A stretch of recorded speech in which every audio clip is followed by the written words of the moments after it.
When we think about the Industrial Revolution, most of us imagine progress. Towering factories, powerful steam engines, cities glowing with opportunity.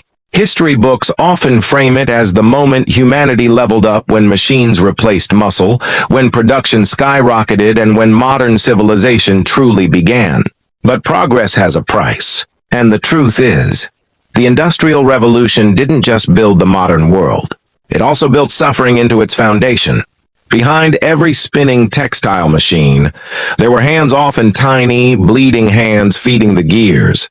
Behind every booming factory, there were lungs blackened by coal dust.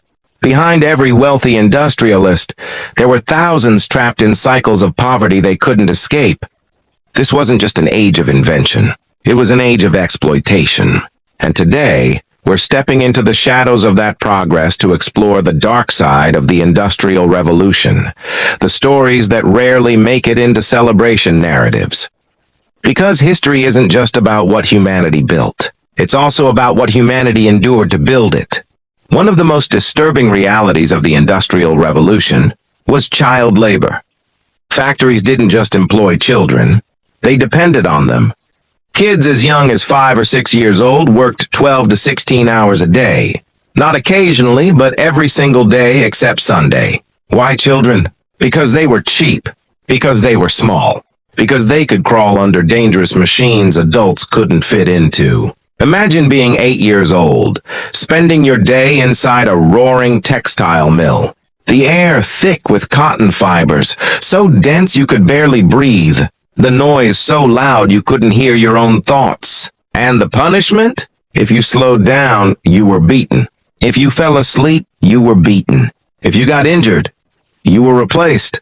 Many children lost fingers, hands, even limbs to machinery accidents. And there were no safety regulations, no compensation, no accountability. To factory owners, these children weren't seen as lives. They were seen as replaceable parts of the production system. Progress moved forward, but it rolled over the smallest bodies first. Factory work was nothing like traditional labor. Before industrialization, work followed natural rhythms, sunrise to sunset, seasons, harvest cycles. Factories erased all of that. Time became mechanical. Shifts lasted 14 to 18 hours. Breaks were minimal, and the work itself was brutally repetitive. Pull a lever, spin a wheel, feed the loom. Repeat, thousands of times a day. Workers weren't trained to think, they were trained to function. In fact, factory owners preferred it that way. Creative thinking slowed production. Obedience sped it up. Many workers described feeling like extensions of the machines they operated. Not humans using tools, but tools wearing human skin. Exhaustion was constant. Injuries were common. And if you couldn't keep up, you were fired, instantly replaceable by the endless flood of desperate job seekers arriving from the countryside. For many, factory work was an opportunity. It was survival at the edge of collapse. Factory work was nothing like traditional labor. Before industrialization, work followed natural rhythms, sunrise to sunset, seasons, harvest cycles. Factories erased all of that. Time became mechanical. Shifts lasted 14 to 18 hours. Breaks were minimal, and the work itself was brutally repetitive. Pull a lever, spin a wheel, feed the loom. Repeat, thousands of times a day. Workers weren't trained to think, they were trained to function. In fact, factory owners preferred it that way. Creative thinking slowed production. Obedience sped it up. Many workers described feeling like extensions of the machines they operated. Not humans using tools, but tools wearing human skin. Exhaustion was constant. Injuries were common. And if you couldn't keep up, you were fired, instantly replaceable by the endless flood of desperate job seekers arriving from the countryside. For many, factory work was an opportunity. It was survival at the edge of collapse. While men dominated heavy industry, women became the invisible engine of factory production. Textile mills, garment factories, matchstick plants. These industries were filled with female workers. And just like children, women were hired for one main reason. They were cheaper to pay. In some factories, women earned less than half of what men made for the same hours. Not because they worked less, but because the system assumed their labor was worth less. Many of these women were young, teenagers, even preteens, sent by families who couldn't afford to keep them at home. Factory floors became their entire world, but the conditions were brutal.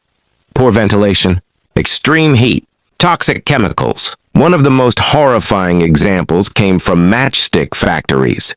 Workers handled white phosphorus daily, a chemical that slowly poisoned them. It caused a condition known as phossy jaw. Their jawbones would literally begin to decay. Teeth fell out. Faces became disfigured. And the pain?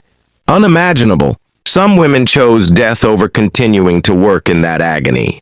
When we talk about industrial progress, we rarely talk about the women whose bodies absorbed its toxins first. Factories were designed for productivity, not safety.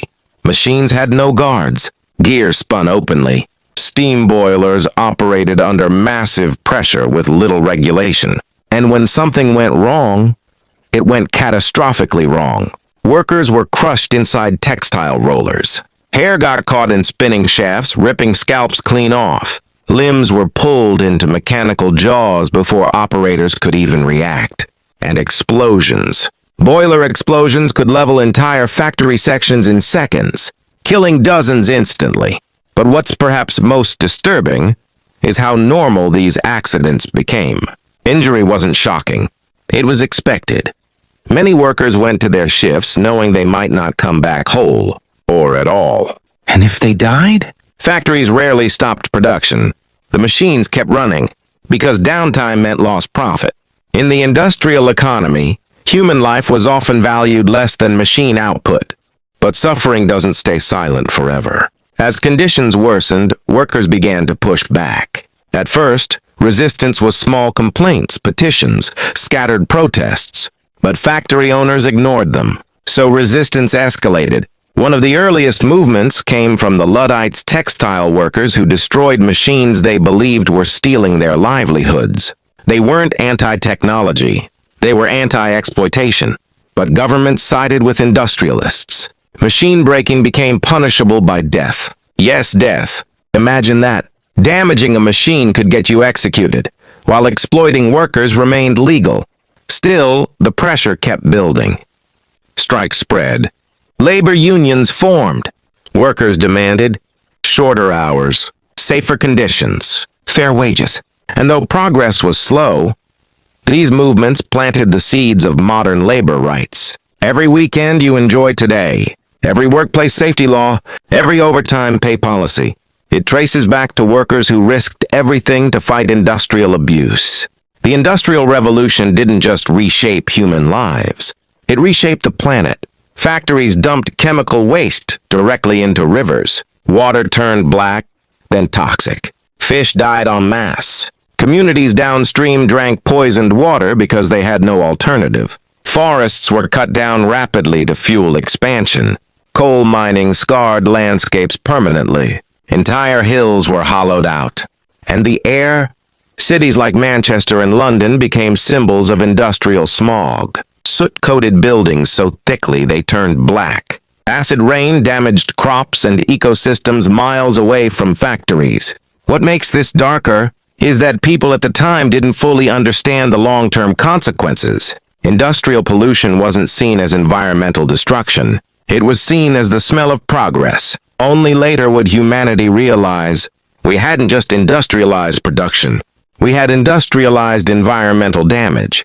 While workers lived in overcrowded slums, industrialists lived like kings. Factory owners amassed enormous wealth, mansions, private carriages, lavish banquets, all funded by mass production. This era saw the rise of what we'd now call the ultra-rich elite. The wealth gap widened dramatically. And what's striking is how physically close these two worlds existed.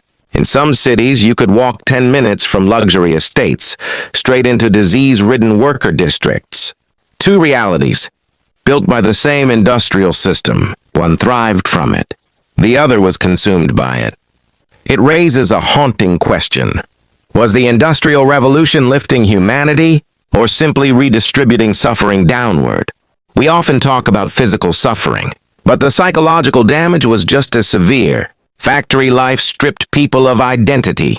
No creativity, no autonomy, no sense of personal progress, just endless repetition. Many workers fell into depression long before the term even existed. Alcoholism surged as people searched for escape. Family structures weakened because parents were rarely home.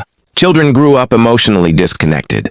Industrialization didn't just mechanize labor, it mechanized daily existence, turning human routines into production schedules. Even sleep became regulated around factory whistles. Time itself stopped belonging to people and started belonging to industry.